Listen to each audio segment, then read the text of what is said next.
அதுவும் இந்த வெறி பிடிச்ச எச்ச ஆம்பளை நாய்கள் கிட்ட இருந்துட்டு விடுதலை கிடைச்சிட்டா. ஸோ இந்த ஸ்டேட்மெண்ட் சொன்னோடனே அப்படியே எல்லாருமே வந்துட்டு இந்த மென்ஸ் எல்லாருமே வந்துட்டு ட்ரிகர் ஆயிடாதீங்க. ஏன்னா நான் சொல்றது வெறி பிடிச்ச ஆம்பளை எச்ச நாய்கள், வெறி பிடிச்ச. So if you are a gentleman raised by your parentsனா hats off you. உங்களை நம்பித்தான் நிறைய பெண்கள் வெளியே வந்துட்டு அவங்களோட ட்ரீம் எல்லாம் அச்சீவ் பண்ண முடியுது. எட் இந்த மாதிரி எச்சத்தனமா இருக்கிற அந்த நாய்கள்னால சில பெண்களோட வாழ்க்கையே போயிருது. இப்போ நம்ம இந்தியாவில் ஃபுல்லாவே பத்திக்கிட்டு எறிகிற ஒரே விஷயம் என்னன்னா, ஒரு டாக்டர் வந்துட்டு ரேப் பண்ணப்பட்டு கொலை செய்யப்படுறாங்க.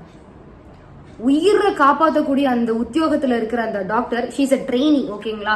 அவங்க வந்துட்டு 36 மணி நேரம் தொடர்ந்து இந்த மாதிரி அவங்களோட சர்வீஸ் வந்துட்டு கொடுத்துட்டு இருக்கிறாங்க. கொஞ்சம் கூட ரெஸ்ட் எடுக்காம, ஒரு ஹியூமனிட்டி, அதாவது ஒரு ஒரு உயிரை காப்பா